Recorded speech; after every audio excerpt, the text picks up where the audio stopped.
সময়ের সাথে সাথে শীতকে এবার বিদায় দেবার পালা। শীতের বিদায় বেলায় এই রেসিপিটি করে শীতকে মোটামুটি বিদায় জানাতে হবে। আর রেসিপিটি আমার শীতে এবছর করাই হয়নি। প্রথমে নিয়েছি ময়দা আর কিছুটা আটা, লবণ, চিনি, একটু সামান্য তেল দিয়ে ভালো করে ময়ান দিয়ে জল দিয়ে মেখে রেখে দিয়েছি। আর এবার নিয়ে নিয়েছি এখানে মটরশুঁটি। বুঝতেই পারছো কী বানাচ্ছি। এখানে মটরশুঁটিগুলো নিয়ে মিক্সারের মধ্যে সামান্য একটু পরিমাণে জল দিয়ে এটাকে একটু ব্লেন্ড করে নেব। মটরশুঁটি ব্লেন্ড করা হয়ে গেছে। এবার কড়াইতে সামান্য একটু পরিমাণে তেল দিয়ে তাতে ফোড়নে হিং, কালো জিরে, একটু আদা বাটা, কাঁচা লঙ্কা বাটা দিয়ে ভালো করে কষিয়ে নিয়েছি।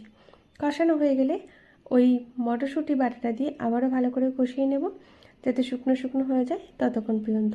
একটু পরিমাণ চিনি, একটু হলুদ গুঁড়ো, আর এখানে বাইন্ডিংয়ের জন্য আমি একটু 2 চামচ মতন একটু ছোলার ছাতু ব্যবহার করেছি।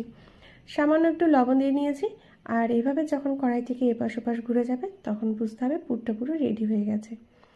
পুর রেডি হয়ে গেছে। এখানে আমি ময়দা থেকে লেচি কেটে নিয়ে আঙুলের সাহায্যে এইভাবে ঘুরিয়ে নিলাম। আর মাঝখানে এইভাবে বাটির মতন করে নিয়ে তাতে পুরটা ভরে দিয়ে এবার মুখটা বন্ধ করে দেব।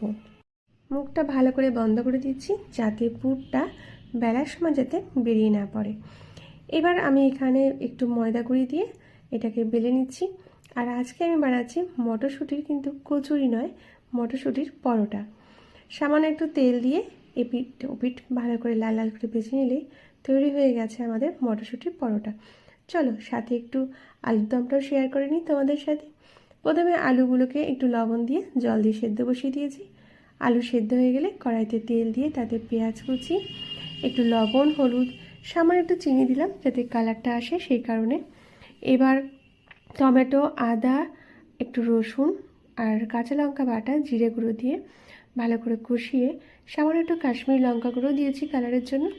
সেদ্ধ করা আলুগুলো দিয়ে আবারও ভালো করে কষিয়ে নেব। ভালো করে কষানো হয়ে গেলে অল্প পরিমাণে একটু জল দিয়েছি, যেহেতু আলুটা সেদ্ধ করাই রয়েছে তাই বেশি জলের প্রয়োজন নেই। এবার অল্প জল দিয়ে আলুটা একটু মাখা মাখা হলে একটু সামান্য চিনি আর গরম মশলার গুঁড়ো, কসুরি মেথি দিলেই আমার আলুর দমটা পুরো রেডি হয়ে গেছে। এই শীতের বিদায়বেলায় এরকম কড়াইশুঁটির পরোটা আর তার সাথে আলুর দম কিন্তু ব্যাপক জমে যায়।